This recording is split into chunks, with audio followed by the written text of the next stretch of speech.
High বন্ধুরা, তোমরা কেমন আছো? আশা করি তোমরা সবাই ভালো আছো। আমি সন্ধ্যা ইউনিক ফুড থেকে বলছি। আজ তোমাদের জন্য নিয়ে এসেছি পাকা কাঁঠালের বড়ার রেসিপি। বন্ধুরা, আমি 15টা কাঁঠালের নিয়েছি। কগুলো যথেষ্ট বড় আছে, আর ভিতর থেকে আমি আঁঠিগুলো বার করে নিয়েছি।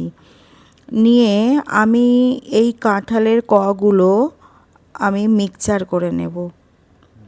বন্ধুরা, আমি কাঁঠালের বড়া তৈরি করার জন্য যে উপকরণগুলো ব্যবহার করেছি তা হলো, দেখো এখানে আমি আটা নিয়েছি 300 গ্রাম। এখানে আমি চিনি নিয়েছি, তবে এতটা চিনি আমি ব্যবহার করব না, কাঁঠাল যেহেতু মিষ্টি।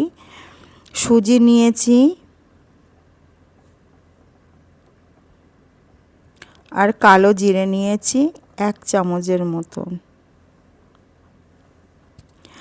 আর বন্ধুরা, নারকেল কোড়া নিয়েছি।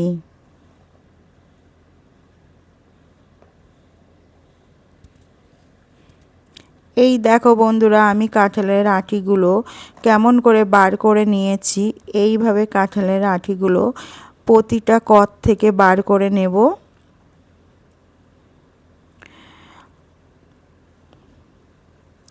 ব্যাস, আমার কাঁঠালের থেকে বার করা হয়ে এসেছে। এবার আমি কাঁঠালের কগুলো মিক্সচারের ভিতর দিয়ে ভালো করে বেটে নেব।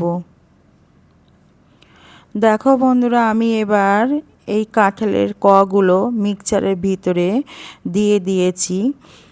আমার কাঁঠালের ভিতরে একটু ময়লা নেই, পুরো পরিষ্কার করে নিয়েছি। দেখো ভিতরে যা ময়লা ছিল সব বার করে নিয়েছি। এবার ঢাকনি দিয়ে আমি ভালো করে মিক্সচার করে নেব। দেখো বন্ধুরা, কাঁঠালের কগুলো আমার মিক্সচার হয়ে গেছে। এবার আমি লবণ দিয়েছি স্বাদ মতন, সুজি দিয়েছি 3 চামচ, আর 1 চামচ মতন কালো জিরে দিয়েছি। দিয়ে ভালো করে আমি কাঁঠালের মজার সঙ্গে মিশে নেব। দেখো বন্ধুরা, আমার মেশানো হয়ে গেছে। এবার আমি চিনি দেব। এখানে বন্ধুরা আমি 100 গ্রামের মতন চিনি দিয়েছি, বেশি চিনি দেইনি। তার কারণ হচ্ছে কাঁঠাল একটু মিষ্টি বেশি, তার জন্য চিনির পরিমাণটা কম দিয়েছি। চিনি দিয়ে আমি এইভাবে চিনিটা ভালো করে কাঁঠালের মজার সঙ্গে মিশে নেব। আমার চিনি মেশানো হয়ে গেছে। এবার আমি নারকেল কোড়া দেব। নারকেল কোড়াটাও ভালো করে কাঁঠালের মজার সঙ্গে মিশে নেব। মেশানো হয়ে গেলে এবার আমি অল্প করে আটা দিয়ে মজাটা ভালো করে মেখে নেব।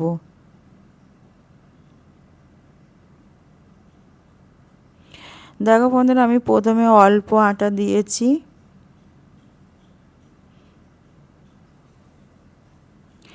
একসঙ্গে বেশি আটা দিলে হবে না, তার কারণ মজাটা খুব বেশি শক্ত হলে হবে না।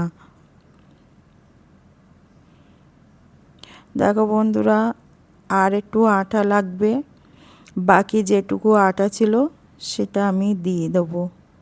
এখানে আমার 300 গ্রাম আটা পুরোটাই লেগেছে।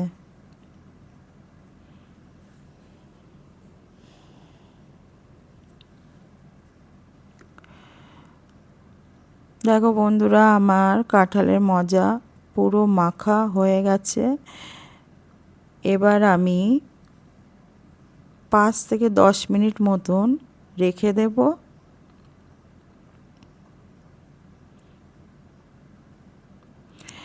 এবার বন্ধুরা, আমি কড়ার ভিতরে তেল দিচ্ছি, কিন্তু এখানে তেলের পরিমাণ একটু বেশি দিতে হবে, না তো বড়াগুলো পুরো ভালোভাবে ভাজা হবে না। দেখো আমি তেলের পরিমাণটা কতটা বেশি দিয়েছি।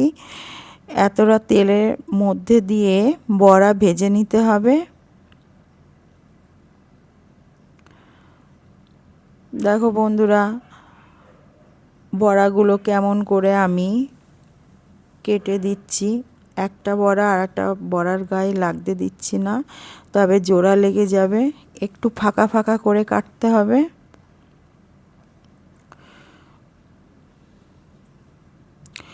বন্ধুরা, এই কাঁঠালের বড়া খেতে খুব সুন্দর লাগে।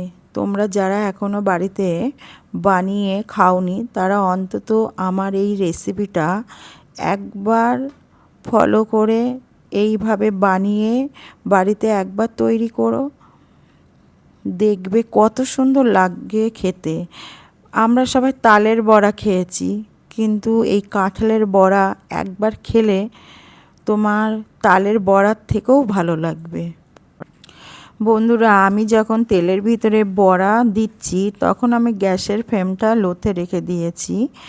এবার আমার বড়া কাটা হয়ে গেলে আমি গ্যাসের ফ্লেমটা 2 মিনিটের জন্য হাইতে দেব।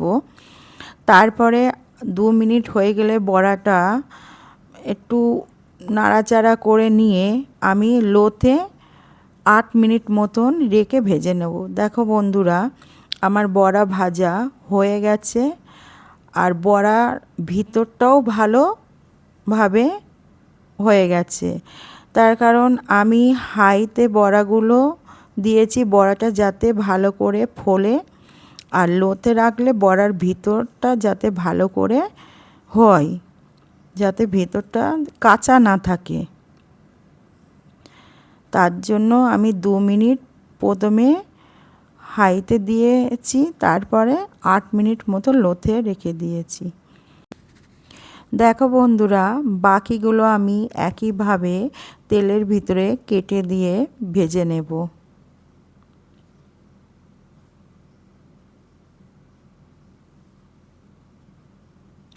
বন্ধুরা, আমার এই রেসিপিটা তোমরা বাড়িতে অবশ্যই একবার বানিও, আর কেমন হয়েছে সেটা আমাকে কমেন্টে তোমরা জানিও।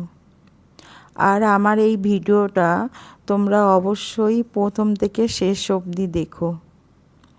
দেখো বন্ধুরা, আমার কাঁঠালের বড়া হয়ে গেছে। দেখো, আমি একটা বড়া তোমাদের দেখাচ্ছি, কত সুন্দর হয়েছে ভিতরটা, একটুও কাঁচা নেই। দেখো, এই বড়াটা জুড়ে গেলে ভিতরটা আরও ফাঁপা হয়ে যাবে, আর খেতেও খুব সুন্দর লাগবে।